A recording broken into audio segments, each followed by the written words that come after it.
Jangan di skip dulu, dengerin gue ngobrol sampai habis. Yo, what's up? Assalamualaikum warahmatullahi wabarakatuh. Salam kenal dari gue JR. Buat teman-teman semuanya yang belum subscribe, jangan lupa di subscribe, bagikan video ini ke teman-teman lu semuanya. Jadi buat teman-teman yang mau support gue, cek di link deskripsi, ada link Saweria. Oke teman-teman, hari ini kita bakal ngebahas ini.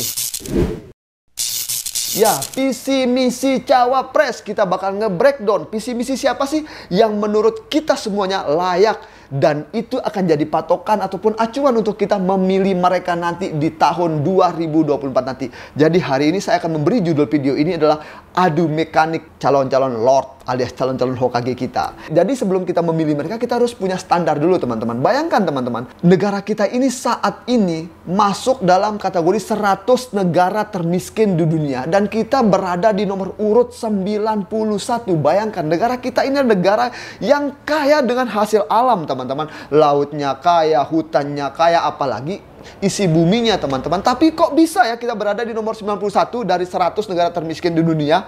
Dan bayangkan teman-teman, padahal di dalam konstitusi kita, dalam undang-undang dasar kita, sudah jelas-jelas itu tertera mencerdaskan kehidupan bangsa. Tetapi realitanya IQ rata-rata orang Indonesia itu 78,49. Dan bayangkan juga teman-teman, selain mencerdaskan, undang-undang dasar juga mengamanatkan kepada negara untuk mensejahterakan kehidupan bangsa. Selain kita masuk menjadi nomor 91 dari 100 negara termiskin di dunia, angka kemiskinan di Indonesia fluktuatif juga teman-teman. Bayangkan teman-teman ya, ini di depan saya ini sudah ada data table yang saya kutip dari laman kompas.id.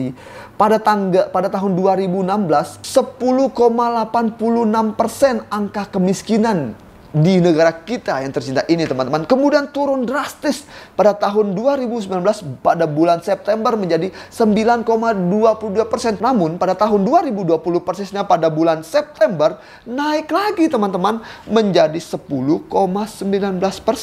Berarti pas zaman Covid ini teman-teman. Covid itu COVID-19, berarti pada kira-kira Covid ya tahun 2019 menuju 2020 angka kemiskinan naik lagi. Nah, dan kemudian dari tahun 2020 turun lagi angka kemiskinan menjadi 9,54, yaitu pada tahun 2022 persisnya di bulan Maret angka kemiskinan turun teman-teman. Jadi inilah acuan yang menurut kita semuanya jadi syarat yang menurut saya pribadi untuk kita pilih calon presiden. Nah, jadi mari sama-sama kita breakdown visi misi calon presiden kita teman-teman. Jadi menurut teman-teman siapa sih yang layak itu yang akan kita pilih nanti. Hal tersebut saya kutip dari laman Instagram Narasi Newsroom. Oke, di situ tertulis, ini dia janji-janji yang mulai ditawarkan oleh para baca pres dan bacawa pres. Gimana menurutmu? Di situ ada 3 gambar orang, Ganjar Pranowo, Prabowo, dan yang satunya itu Caimin. Di situ ditulis di bawahnya, baca pres, bacawa pres mulai obral janji. Ini daftarnya. Oke teman-teman, langsung saja kita intip ini. Yang pertama itu datang dari Bapak Ganjar Pranowo. Ini keren nih yang pertama nih, visi misi dari Bapak Ganjar nih. Gaji guru jadi RP 10, RP 30 juta. Wow, berarti gaji guru ini bakal dinaikkan teman-teman. Gaji guru jadi RP 10 juta sampai 30 juta. Wow. Saya jadi teringat soal peristiwa yang cukup menggoncang dunia. Saat itu Nagasaki dan Hiroshima dibom atom oleh Amerika. Kalian bisa bayangkan, saat itu Kaisar Jepang mengumpulkan seluruh Perdana Menteri saat itu. Ketika dipanggil seluruh Perdana Menterinya oleh Kaisar Jepang, pertanyaan pertama Kaisar Jepang saat itu bukan berapa banyak korban yang jatuh di Nagasaki ataupun Hiroshima. Tetapi pertanyaan pertama Kaisar saat itu, berapa banyak sisa guru yang selamat. Kalian tahu, jadi Jepang bisa sehebat saat ini karena Jepang benar-benar tahu yang bisa membuat negaranya menjadi kuat adalah guru. Dan Ganjar Pranowo memprioritaskan gaji guru untuk dinaikkan antara 10 sampai 30 juta. Itu sih keren. Semoga benar-benar Bapak Ganjar Pranowo nanti ketika jadi presiden benar-benar bisa merealisasikan janjinya. Yang kedua, melanjutkan program pembangunan rezim Jokowi seperti pembangunan tol, bendungan, hingga IKN. Oke, ini keberlanjutan ya teman-teman. Yang ketiga, membuat sumber daya alam Indonesia dikelola anak bangsa sendiri. Wow, saya suka dengan kata-kata ini. Membuat sumber daya alam Indonesia dikelola anak bangsa sendiri. Oke, very good. Itu sangat good banget. Karena saya sendiri itu percaya kalau kita adalah bangsa yang berdikari, bangsa yang berdiri di atas kaki sendiri. Sebaik-baiknya, seenak-enaknya hujan emas di negeri orang, lebih baik hujan batu di negeri sendiri. Saya suka dengan peribahasa itu. Saya tuh lebih suka itu kita jangan sampai menjadi budak di negeri kita sendiri. Kita tuh harus bisa mengelola hasil alam kita sendiri. Dan saya sangat suka ini kata-kata ini. Membuat sumber daya alam Indonesia dikelola oleh anak bangsa sendiri. Wow, good banget sih. Jadi kita tuh bisa jadi raja dan bos di negeri kita sendiri. Tidak jadi babu di negeri kita sendiri. Keren Pak Ganjar. Yang kedua, membereskan korupsi. Nah, ini saya suka nih. Semoga di era Bapak Ganjar Pranowo, undang-undang hukuman mati terhadap koruptor ditegakkan. Atau minimal itu koruptor itu dihukum penjara seumur hidup, tidak ada remisi atau potongan. Semoga di zaman Bapak Ganjar Pranowo nanti diberlakukan undang-undang. Satu, undang-undang hukuman mati untuk koruptor. Yang kedua, undang-undang hukuman seumur hidup. Kalau nggak dikasih hukuman mati, minimal seumur hidup tanpa remisi dah. Semoga benar ya, semoga membereskan korupsi dan juga semoga nanti ditambahkan juga ya Pak Ganjar kalau naik ya. Semoga Pak Ganjar. Keren visi misinya Pak Ganjar, gimana menurut teman-teman? Silakan komen. Yang kedua kita lihat visi misinya nih. Bapak Prabowo Subianto menaikkan gaji ASN, TNI dan Polri untuk mencegah korupsi. Ya benar, benar sekali Bapak Prabowo, benar sekali.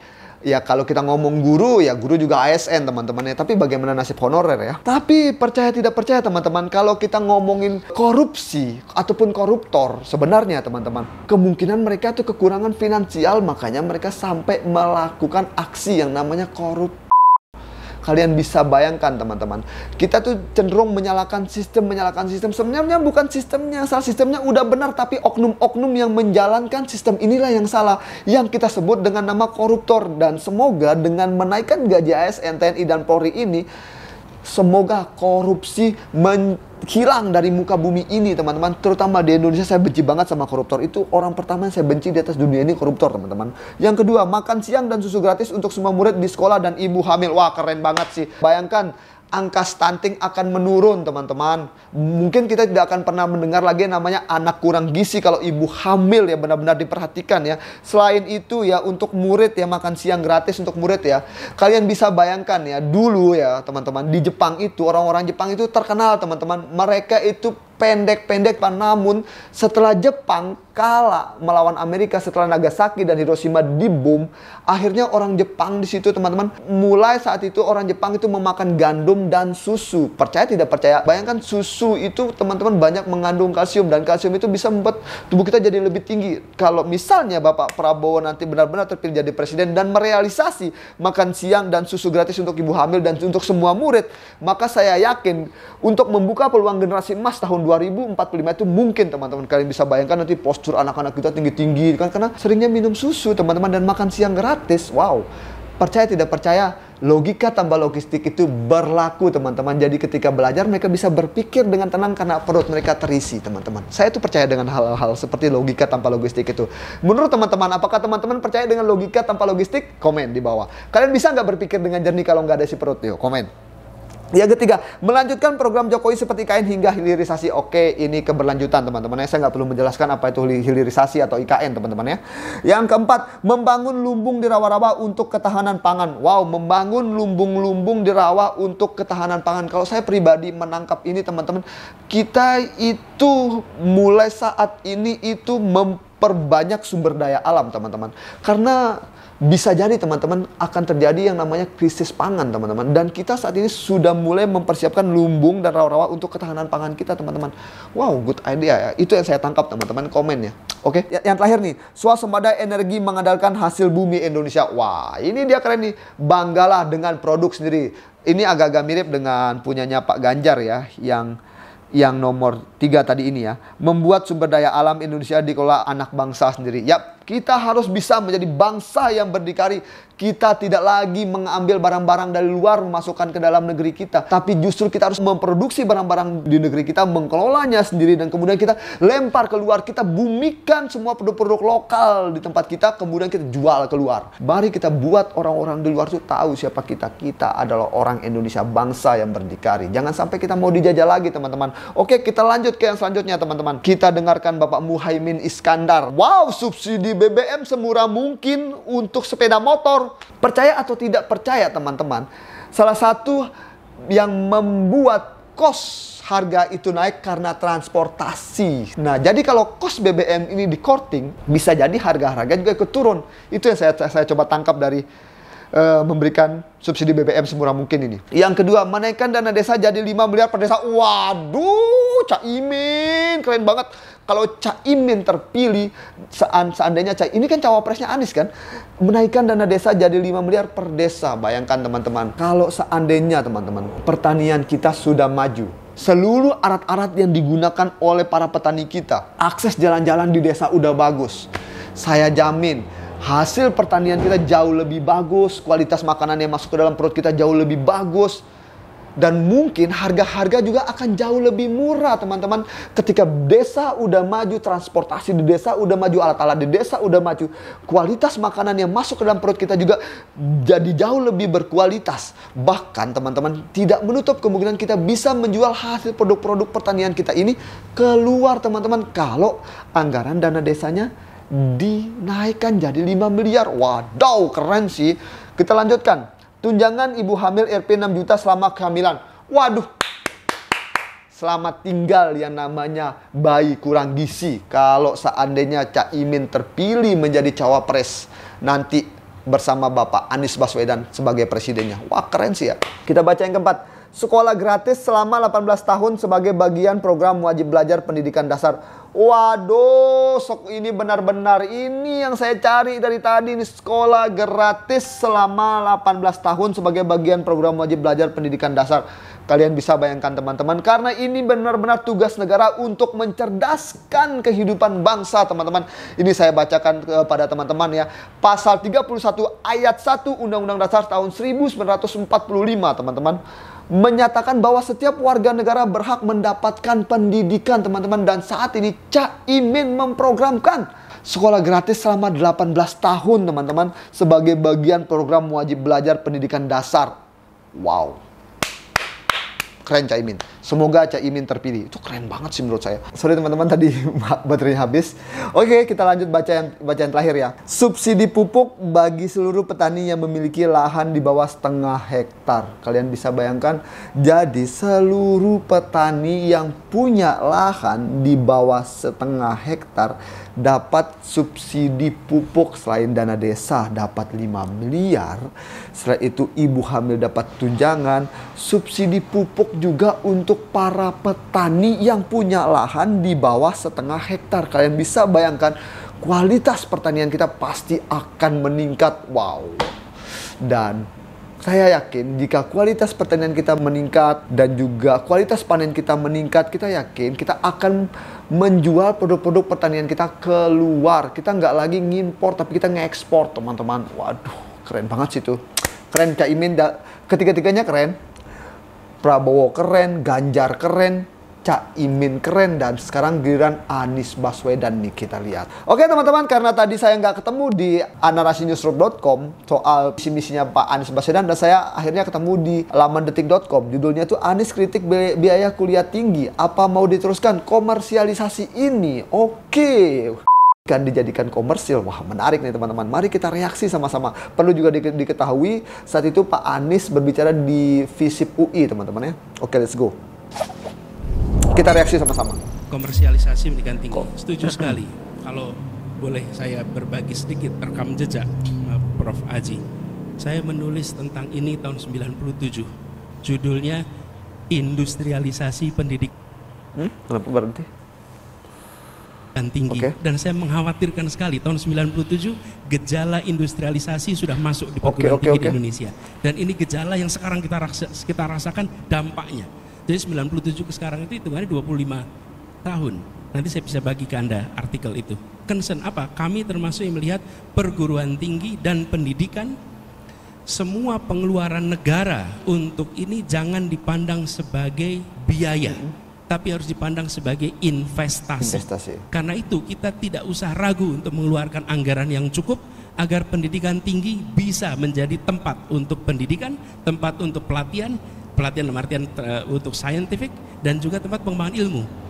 Tidak dibebani tugas untuk mengelola mencari dana untuk kegiatannya. Negara yang harus hadir. Jadi kami melihat biaya kuliah yang sekarang tinggi harus diubah menjadi biaya kuliah yang murah, yang terjangkau oleh seluruh keluarga yang ada di Indonesia. Oke, siap kita bos. Biaya kuliah yang tinggi harus kita ubah menjadi biaya kuliah yang murah. Oke, kita ulang dikit ya. Saya suka tadi yang bagian yang itu. Tidak dibebani tugas untuk mengelola mencari dana untuk kegiatannya. Negara yang harus hadir. Jadi kami melihat biaya kuliah yang sekarang tinggi harus diubah menjadi biaya kuliah yang murah, yang terjangkau oleh seluruh keluarga yang ada di Indonesia. Coba kita ulang. Biaya kuliah yang sekarang tinggi, berarti Bapak Anies Baswedan tuh mengakui dan tahu dan paham sekali kalau biaya kuliah yang sekarang tinggi. Berarti saat ini biaya kuliah untuk masuk ataupun daftar ataupun uang semester di perguruan tinggi itu sangat tinggi, sangat mahal. Jadi Pak Anies Baswedan tuh ingin itu diturunkan dan lebih rendah. Oke. Jadi kita ulang dikit ya.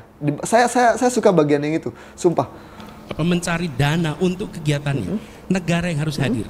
Jadi kami melihat biaya kuliah yang sekarang tinggi harus diubah menjadi biaya kuliah yang murah, yang terjangkau oleh seluruh keluarga yang ada di Indonesia. Oke. Jadi UKT ya sekarang istilahnya, UKT. Supaya apa? Pengelola universitas itu konsentrasinya pada pengembangan ilmu pengetahuan, konsentrasi pada pengembangan pendidikan, dan bukan semata-mata pada aspek bisnis dari universitas ini. Kalau tidak, mahasiswa pun dipandang sebagai revenue stream. Betul. Dipandang sebagai customer, sumber pendanaan. Dari mana mulainya? Bukan dari rektornya, bukan dari dekannya, tapi justru dari kebijakan dari pemerintah pusatnya. Justru itu yang harus diubah. Kalau itu tidak diubah, dekan, rektor terkunci itu. Nah, kami melihat ini harus diubah, dan untuk Indonesia nilai yang dialokasikan itu tidak sebanding dengan manfaat yang akan kita dapat. Ini saya rasa Prof. Haji, kita semua, Prof. Bambang, ini kita semua adalah generasi yang dulu dapat biaya kuliah yang amat murah, sehingga anak bukan siapa-siapa bisa kuliah di UI, ITB, UGM, IPB, dan lain-lain. Betul. Dan ini yang harus kita kembalikan. Rekrutmennya meritokratik, biayanya justru ditanggung oleh negara sebagai bagian dari investasi. Kemudian yang ketiga soal perubahan. Nah, perubahan nih, teman-teman. Nomor 2 tadi, apa ini mau diteruskan komersialisasi? Komersialisasi apa ini mau diteruskan? Kalau komersialisasi nggak mau diubah, nggak usah ada perubahan. Justru perubahan itu justru kita ingin mengubah apa?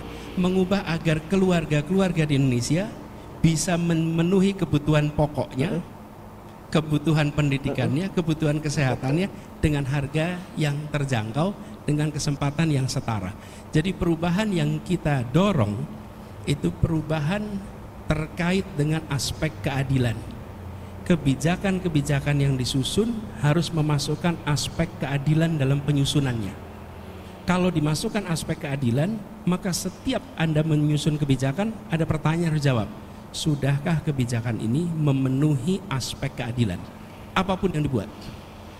Begitu aspek keadilan itu dimasukkan, maka mindset kita langsung berubah. Dan ini yang kita ingin bawa. Jadi kemudian harapannya misalnya biaya pendidikan. Sudahkah biaya pendidikan kita memenuhi aspek keadilan? Kalau belum, koreksi. Perubahannya ada aspek itu. Begitu ya. Oke teman-teman, kira-kira kurang lebih seperti itu ya. Saya anggap itu semacam kayak pandangan, visi misi apa yang diharapkan oleh Bapak Anies Baswedan dengan menggunakan tagline perubahan. Saya dapat. Dan saya akan coba mengulang kata-kata Pak Anies ya. Di sini ada bagian yang sudah saya bold di sini dari laman Detik juga, teman-teman. Perubahan apa ya, mau diteruskan saya agak susah nyebutnya. Komersialisasi ini apa nggak mau diubah? Kalau nggak mau diubah, nggak usah ada perubahan. Perubahan justru ingin ubah agar keluarga Indonesia memenuhi kebutuhan pokok, pendidikan, kesehatan dengan harga terjangkau, setara.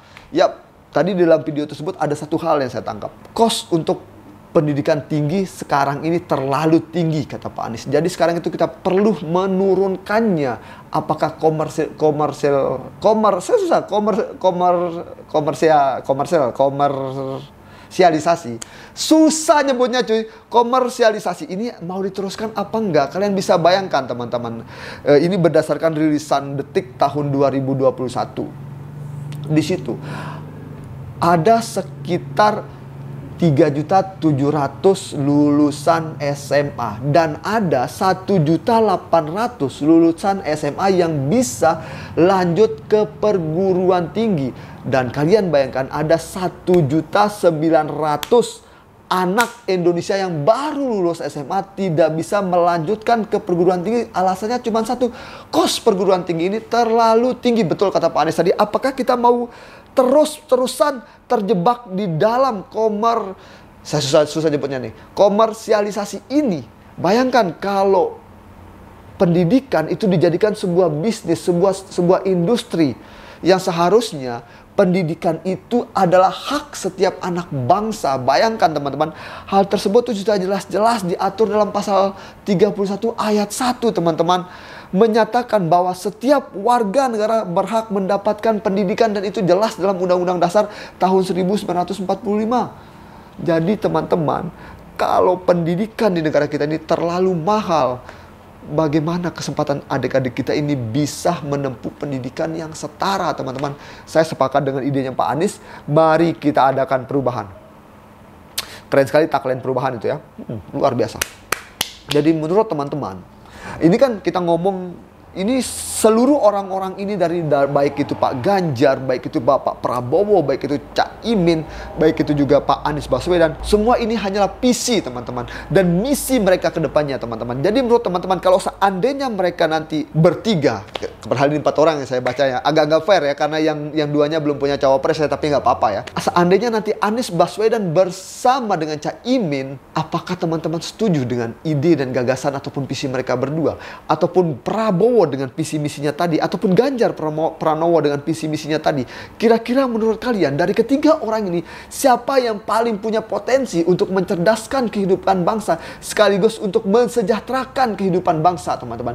Di antara mereka bertiga, menurut kalian siapa visi misinya yang paling cocok untuk Indonesia saat ini? Komen di bawah ini, kira-kira siapa yang menurut kalian itu bisa menepati janjinya? Silakan komen di kolom komentar. Berikan alasan kalian kenapa memilih mereka dan kenapa kalian juga tidak memilih mereka.